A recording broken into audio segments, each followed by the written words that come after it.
साथियों नमस्कार, मैं विनय आपका स्वागत करता हूं आपके अपने YouTube channel Our Past and Future पर। इतिहास की चल रही हमारी वेब सीरीज़ में जिसमें हम लोग इतिहास के छोटे छोटे टॉपिक्स को लेते हैं, तो आज उस टॉपिक का विषय है संस्कार। वैदिक सभ्यता में आप लोग देखेंगे कि 16 प्रकार के संस्कार रहे हैं और उन्हीं को कमोवेश तरीके से लोगों ने अपनाया भी है। तो ब्राह्मण पद्धति को मानने वाले या वैदिक धर्म को मानने वाले लोगों ने प्राचीन काल में इस पद्धति को अपनाया भी और इसको प्रचारित प्रसारित भी किया। हालांकि आज ये थोड़ी सी विलुप्त हो रही है और लगभग विलुप्ति की कगार पर ही है। तो हम लोग ये देख लेते हैं कि ये 16 संस्कार कौन से हैं और उसके बाद हम लोग एक एक करके आगे चर्चा करेंगे। चलिएगा। तो 16 संस्कारों की लिस्ट आपकी स्क्रीन पर है सामने, आप लोग देख सकते हैं और एक साथ मेरे साथ दोहराएंगे। पहला है गर्भाधान, दूसरा है पुंसवन, तीसरा है सीमंतानयन, चौथा है जातकर्म, पांचवा है नामकरण, छठा है निष्क्रमण, सातवां है अन्नप्राशन, आठवां है चूर्णाकरण, नवा है कर्णभेद, 10वां है विद्यारंभ, 11वां है उपनयन, 12वां है वेदारंभ, 13 है केशांत, 14वां है समावर्तन और 15वां है विवाह और अंतिम संस्कार जिसे 16वां संस्कार भी आप बोलते हैं वो है अंत्येष्टि संस्कार। साथ ही कुछ महत्वपूर्ण बातें हम लोग जान लेते हैं कि क्या चीज़ें जुड़ी हुई हैं इन संस्कारों से। संस्कार का पहले अर्थ देख लेते हैं। संस्कार का अर्थ होता है परिष्कार, शुद्धता या पवित्रता। परिष्कार का मतलब भी उसको और ज़्यादा अच्छा बनाने से होता है। जो भी चीज़ है उसको और ज़्यादा अच्छा बनाना परिष्कार कहलाता है। शुद्धता और पवित्रता। तो साथियों ये संस्कार ऐसे कुछ गुण धर्म हैं जो व्यक्ति को अपने पथ पे चलते हुए कहीं ज़्यादा परिष्कृत करते हैं, कहीं ज़्यादा सच्चरित्र वाला बनाते हैं और कहीं ज़्यादा शुद्धता उसको लेकर के आते हैं। ऐसा माना गया है कि कोई भी व्यक्ति जन्म से सुसंस्कृत नहीं होता, उसको संस्कार यहीं पर सीखने होते हैं और उन्हीं संस्कारों की लिस्ट आपको सामने यहाँ पे दी गई है। तो ये संस्कार हमें आगे चलने पर काफ़ी हेल्प करते हैं। मैं आज की बात नहीं कर रहा, हालांकि कुछ लोग जो इस सिस्टम को नहीं मानते वो एक अलग बात है, लेकिन हम लोग अगर थोड़ा सा कंपेयर करें तो आज संस्कार की जगह लोगों ने श्रृंगार को ले लिया है। श्रृंगार भी साथियों संख्या में 16 ही हैं। 16 श्रृंगार करके जब कोई व्यक्ति में खास कर कहें महिलाओं के लिए प्रयोग किया जाता है, तो हमारा जो उद्देश्य अब थोड़ा सा हट करके संस्कारों से श्रृंगार की तरफ हो गया है, फैशन की तरफ हो गया है, वो एक अलग बात है। और यही सिस्टम है कि जो आदमी परिष्कृत होने की बजाय या शुद्ध होने की बजाय और दूषित होता चला जा रहा है। चलिएगा, इस बात पे तो हमें चर्चा नहीं करनी, लेकिन मैं आपसे एक सवाल ज़रूर यहाँ पर पूछना चाहूँगा। आप ये पता ज़रूर करिएगा कि वो 16 श्रृंगार कौन से हैं। तो खास करके जो गर्ल्स हैं जो इस वीडियो को सुन रही हैं वो ज़रूर देखें कि हमारे जो 16 संस्कार का नाम आ रहा है, श्रृंगार रहे हैं, वो कौन कौन से हैं और बताने की कोशिश करेगा। चलिएगा। दूसरी बात है उद्देश्य। इनका उद्देश्य था शुद्धता और पवित्रता, ये बात तो आप समझ ही गए होंगे। तीसरी बात है इनका उल्लेख वैदिक और ब्राह्मण साहित्यों में नहीं मिलता। वैदिक साहित्य और ब्राह्मण साहित्य में इनका उल्लेख नहीं मिलता साथियों।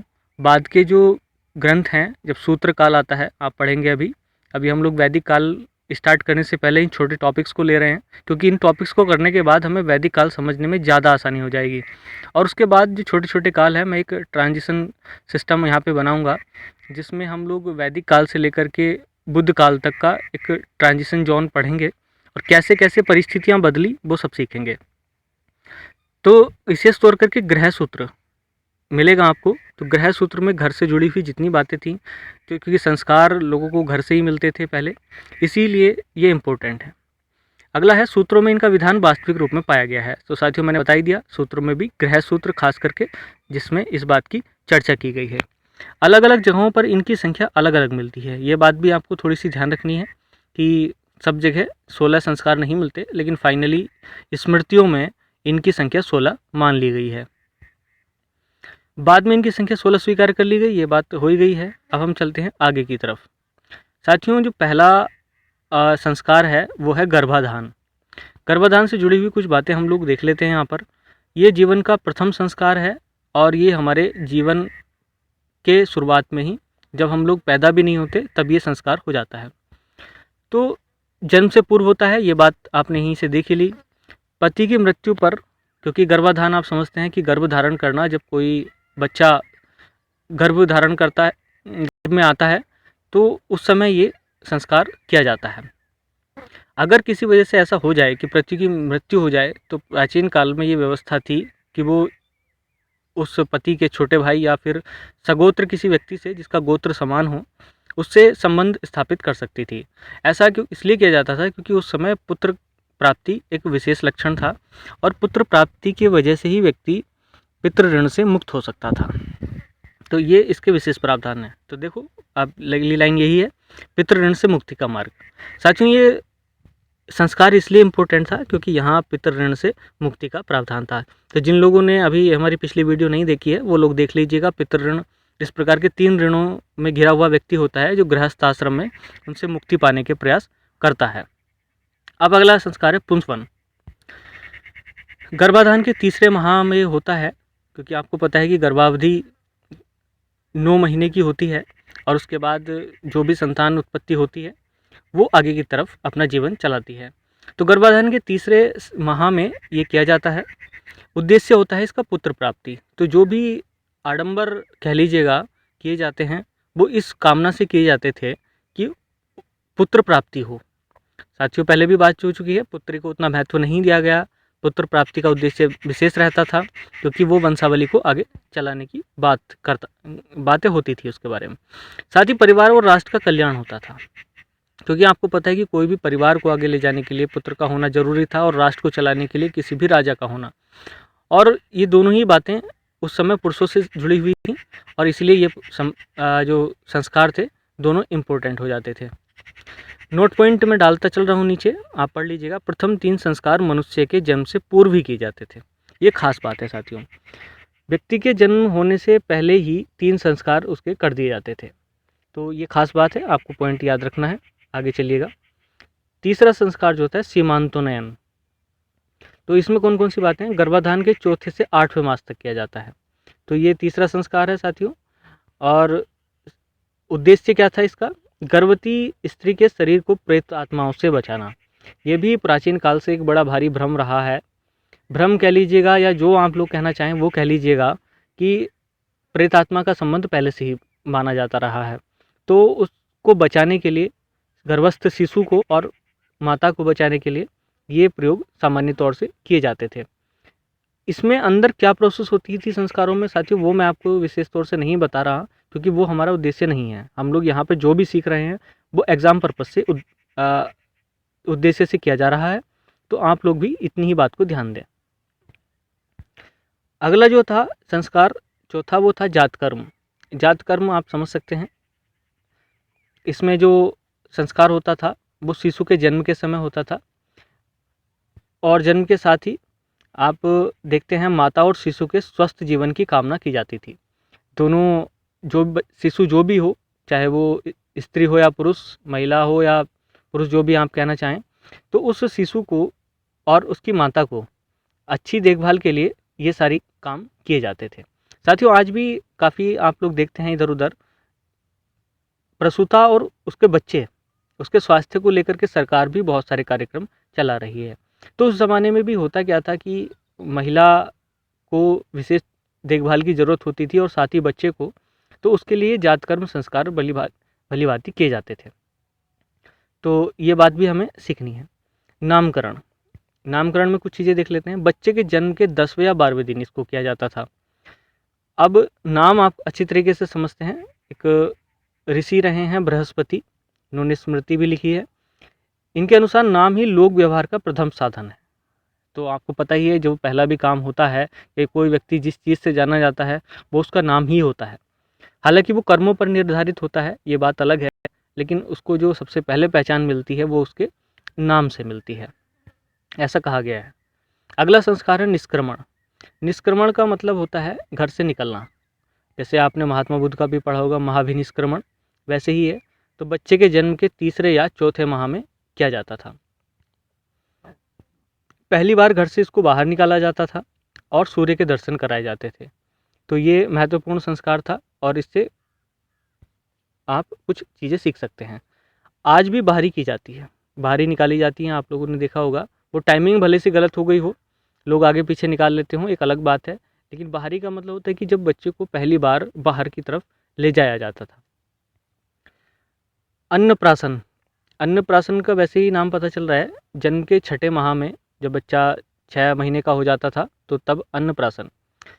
तो पहली बार पका हुआ भोजन उसको दिया जाता था। उससे पहले बच्चा केवल दूध पर निर्भर होता था माता के, और उसके बाद वैसे तो आप देखेंगे कि इसमें बहुत सारी चीज़ें उसको दी जाती थी, दूध, दही, घी इत्यादि, और साथ ही उसको दिया जाता था कौवे का मांस, कौवा जो होता है, मछली का मांस, ताकि वाणी में मधुरता और कर्कशता हो, इस वजह से। तो वो उस समय के आडंबर थे और थोड़े से पाखंड भी कह लीजिएगा। उद्देश्य था शारीरिक और बौद्धिक दृष्टि से स्वस्थ हो।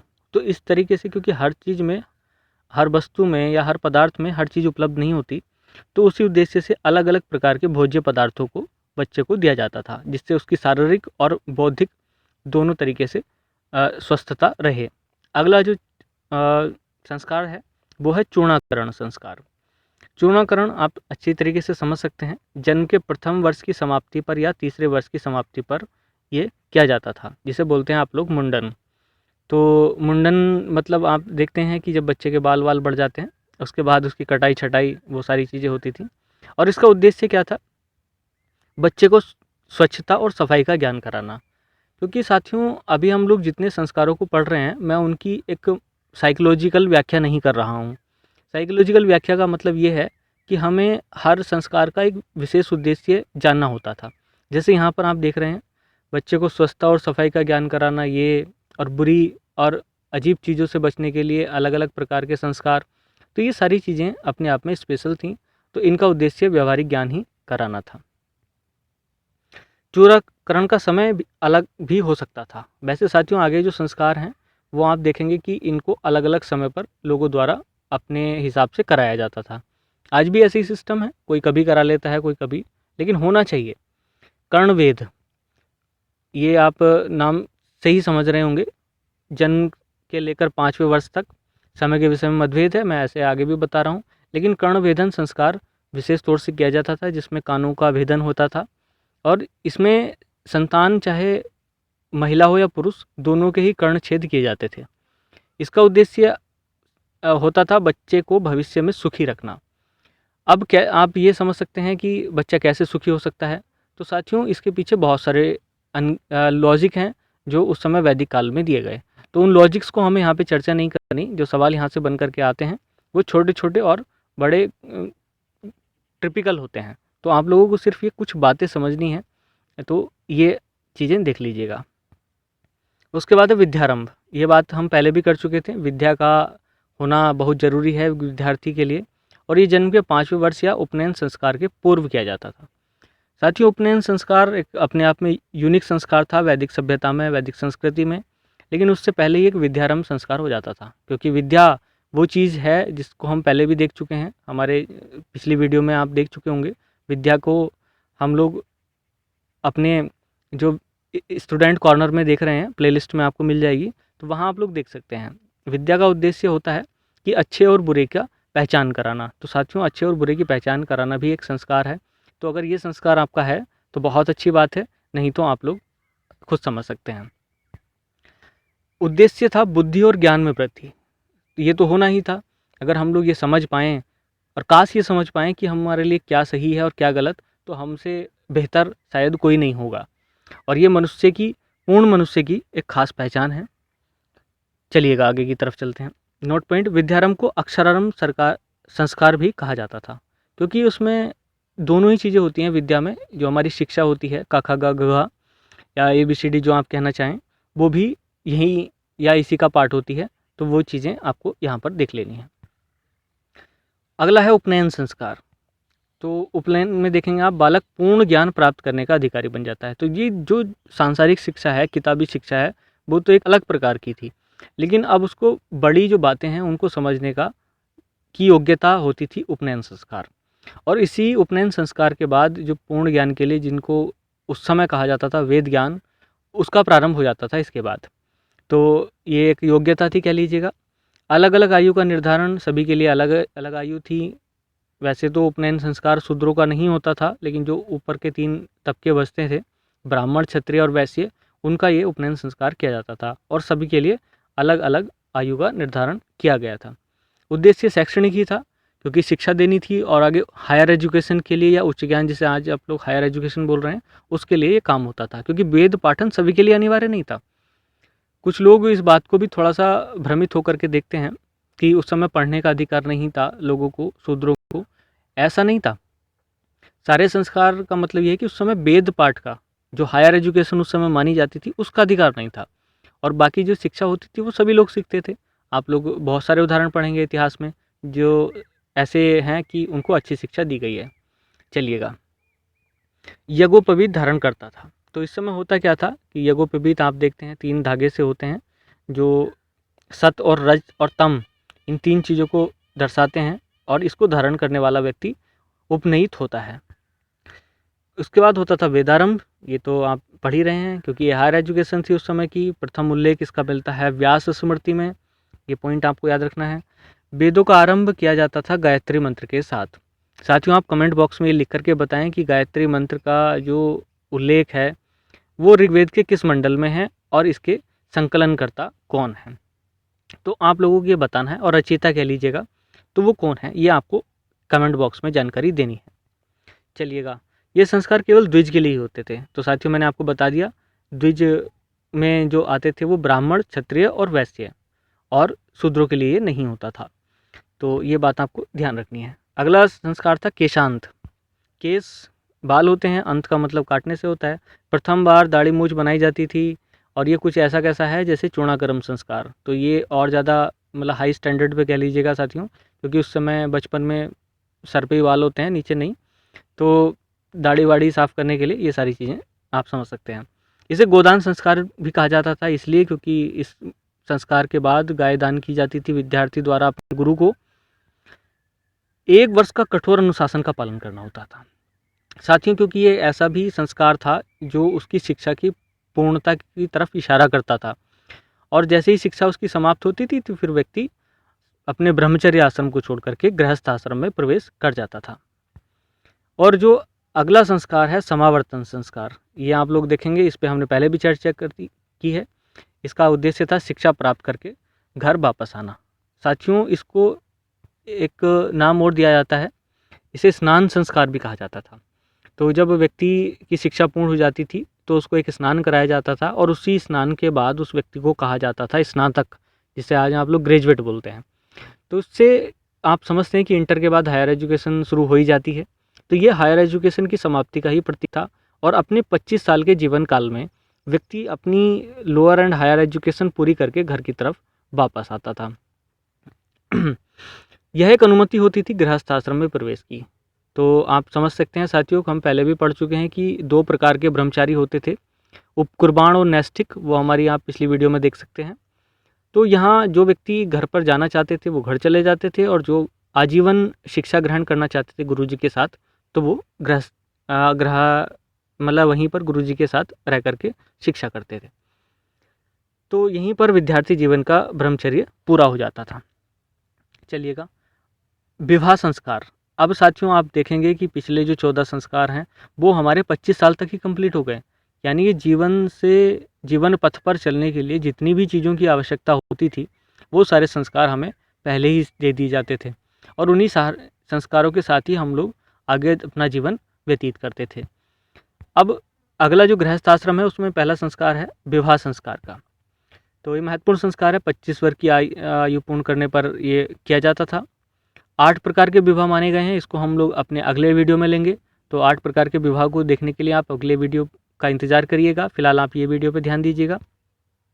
अनुलोम और प्रतिलोम विवाह, ये मैं यहीं पर समझा देता हूँ, और शायद अगली वीडियो में भी हम ऐड कर लें। अनुलोम का मतलब होता है, अनु का मतलब होता है साथ में, प्रति का मतलब होता है उल्टा। अनुलोम का मतलब होता है कि जब उच्च वर्ण का व्यक्ति निम्न वर्ण की महिला के साथ मैरिज करता है तो वो अनुलोम विवाह है, और जस्ट इस तरह उल्टा कि अगर निम्न कास्ट की महिला, निम्न कास्ट का पुरुष उच्च कास्ट की महिला के साथ मैरिज करता है तो वो प्रतिलोम विवाह में कहा जाता है। नियोग प्रथा अभी हम पीछे करके आ ही रहे हैं। इस प्रकार की परमिशन थी देवर के साथ या सगोत्र व्यक्ति के साथ विवाह करने की। विवाह विच्छेद या तलाक आसानी से नहीं। साथियों, यहाँ पर मैं थोड़ा सी बात बताना चाहूँगा। आज का मैरिज सिस्टम और आज में भी अलग अलग, जैसे आप पाश्चात्य देखते हैं वेस्टर्न मैरिज सिस्टम, जो एक प्रकार का कॉन्ट्रैक्ट है। कॉन्ट्रैक्ट मतलब एक संविदा कह लीजिएगा, दोनों का एक संबंध है, अगर साथ निभती है तो सही है, नहीं तो हम लोग तलाक, इस प्रकार की अन्य प्रथाएं जो प्रचलित हैं वो हम लोग कर सकते हैं। लेकिन हिंदू धर्म के अनुसार इस प्रकार की कोई व्यवस्था नहीं है और किसी भी व्यक्ति को छोड़ना उतना आसान नहीं है। हमारे यहाँ थोड़ा सा सिस्टम अलग है और व्यक्ति को जन्म जन्मांतर का साथी माना जाता है। अंत्येष्टि संस्कार, ये तो साथियों मैं विशेष टाइम बताऊंगा नहीं, क्योंकि आपको पता है कि जैसे जैसे हम आगे बढ़ रहे हैं संस्कारों में, वैसे वैसे समय की कोई निश्चितता नज़र नहीं आती है। तो ये संस्कार भी ऐसा ही है साथियों, इसमें कोई निश्चितता नहीं है कि कब अपना अंत्येष्टि संस्कार हो ले, तो इससे बच करके रहिएगा। उद्देश्य था स्वर्ग लोक में सुख और शांति की स्थापना, ये तो विशेष ही है। और इसके बाद व्यक्ति अपनी 100 वर्ष की आयु पूरी करने के बाद स्वर्ग लोक में सुख और शांति की प्राप्ति करता था। यह एक प्रागैतिहासिक प्रथा है साथियों। हम हड़प्पा काल से ही पढ़ करके आ रहे हैं कि अंत्येष्टि संस्कार उस समय भी होता था और उसके 3 प्रकार थे। तीनों ही प्रकार आप लोग देख सकते हैं हमारे वीडियो में जाकर के, हड़प्पा काल की। तो ये इम्पोर्टेंट है और इस प्रकार मनुष्य जीवन पर्यंत संस्कारित रहता था और चीज़ों को सीखता रहता था। साथियों मैं वीडियो को ज़्यादा लंबा नहीं कर रहा, लेकिन आप लोगों को इसके जो महत्वपूर्ण पॉइंट हैं वो जरूर देख लेते हैं। आज की वीडियो इतनी ही रहेगी साथियों, अगली वीडियो का इंतजार करिएगा। जय हिंद, जय भारत।